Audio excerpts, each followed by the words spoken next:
అదే RTV app వార్తల్ని క్షణాల్లో చదివే అవకాశం ఉంటుంది. ఒక న్యూస్ పేపర్, ఒక టెలివిజన్ ఛానల్ మీ చేతుల్లో ఎప్పుడు ఉంటాయి. జగిత్యాల జిల్లా కేంద్రంలో ప్రధానమంత్రి నరేంద్ర మోడీ భారీ బహిరంగ సభ విజయ సంకల్ప పేరుతో వాళ్ళ పాల్గొనున్నారు. దానికి మనం చూస్తున్నాం, ప్రజలు విశేషంగా తరలి వస్తున్నారు. దీనిలో ఇక్కడికి వచ్చినటువంటి ఒక వ్యక్తి అమ్ముకుంటున్నాడు. ఏది కండువాలు అమ్ముతున్నాడు. ఆ కండువాలు ఎట్లా ఉన్నది, ఏంది, ఏం చేస్తున్నాడో చూద్దాం.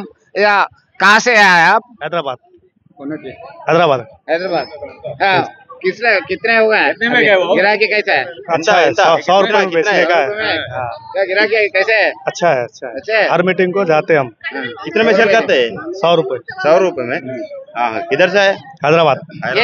ఇక్కడ కొనుగోలు చేయడానికి కూడా సిద్ధంగా ఉన్నటువంటి పరిస్థితి. మీరు ఎక్కడి నుంచి వచ్చారు, కండువా కొంటున్నారా, ఎట్లా అనిపిస్తున్నది? మనకి మీటింగ్ దగ్గరనే కండువాలు అమ్ముతున్నారు, ఎట్లా చూడొచ్చు? ఇది మా జైత్యాలు లోకలే మాది ప్రభాకర్. నేను ఈ బాగానే ఉంది, జెండా అమ్మడానికి కూడా బాగానే ఉంది. ఇది మొత్తం 100 రూపాయలు అంటే కొంచెం తక్కువనే రేటు.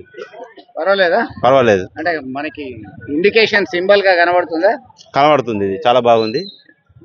कहाँ घूम रहे हैं आप, किधर किधर से आ रहे हैं? मैं हैदराबाद से जो भी मीटिंग हो रहा हर जगह जा रहा हूँ, चाहे कांग्रेस के रहते बीजेपी के रहते। क्या नाम है? Mohammad Rizwan Alam. Irfan. So irrespective of caste, colour, creed అన్నట్టుగా ఈయన చేస్తున్నటువంటి బిజినెస్ మంచిగా ఉంది. పార్టీలకి సంబంధం లేకుండా తాను కండువాలు అమ్ముతున్నటువంటి పరిస్థితి అయితే మనం చూస్తున్నాం. కొనుగోలుదారులు కూడా ఆసక్తి చూస్తున్నటువంటి పరిస్థితి. విడుదల సుమంత్ కలిసి చంద్రశేఖర్, ఆర్టీవీ జగిత్యాల నుంచి. మరిన్ని వీడియోస్ కోసం ఛానల్ ని సబ్స్క్రైబ్ చేయండి. లేటెస్ట్ అప్డేట్స్ కోసం వాట్సాప్ ఛానల్ ని ఫాలో చేయండి. అండ్ లింక్ డిస్క్రిప్షన్ లో ఉంది.